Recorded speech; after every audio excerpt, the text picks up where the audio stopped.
Now, right now, we are all celebrating the Great Eight all week long. Today's the celebration, the city celebration happening right now at Capital One Arena to celebrate Alex Ovechkin clinching the record for the most goals in the NHL. Okay, and this is the moment because the man himself is speaking. Alex Ovechkin, let's go ahead and listen in.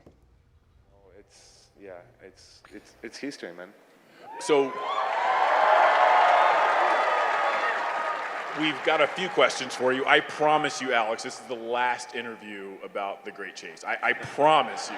I know I've promised that already like 2 or 3 times, but the question I know a lot of people out there are wondering is, when you got within like 3 goals, how did you deal with all the pressure? I mean, the entire sports world, it wasn't just the hockey world, the entire sports world was watching.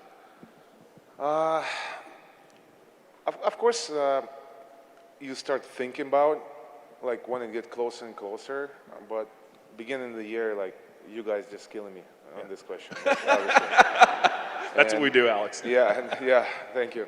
And after every goal, like you guys, okay, you think it's possible? And you're like, Jesus, come on.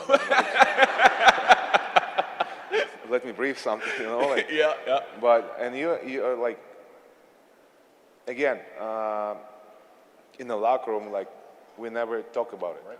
You know? So only you guys, and like, started like this conversation. Obviously, the fans, they was like talking about all the time, but you know, that's why is a great chase. It's we're chasing history, you know, and be part of it. It was something cool, you know. When how I said, in 5 years or maybe 2 years, like when we're all gonna meet at the bar or whatever, like, you know, we're gonna talk about it, and it's like, wow, this was really, really cool moment, and be part of it is, you know, it's something special and something cool.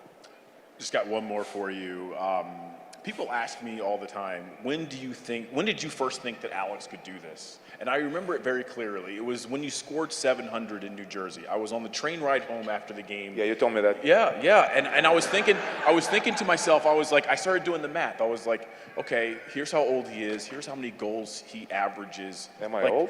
No, like just like, your. That just asked me like 30 more years. You know? But that was the night that I said, if he stays healthy, he's going to do it. When did you first kind of start thinking, okay, it's within reach, I can do this? I think when it's when I have like maybe 5 or 6 goals, and I think like, yeah, like just 890 more. No, you know, seriously, before that year, like, you know, I thought like it's okay, like if I score like 20, it will be nice, but you know, thanks God, like I have such a great group of guys who, you know, give me the puck and empty netters or whatever, like. A goal is a goal, Alex. Yeah, goal is a goal, yeah, but if you look at all my goals, like, you know, it's obviously like, yeah, you have to shoot the puck, you have to finish it, but all the work what my teammate did, it's tremendous, and that's why like when I scored a goal, and I knew like Ocean Becky was there, and all like previous players, you know, I would never forget them, and they're all with you.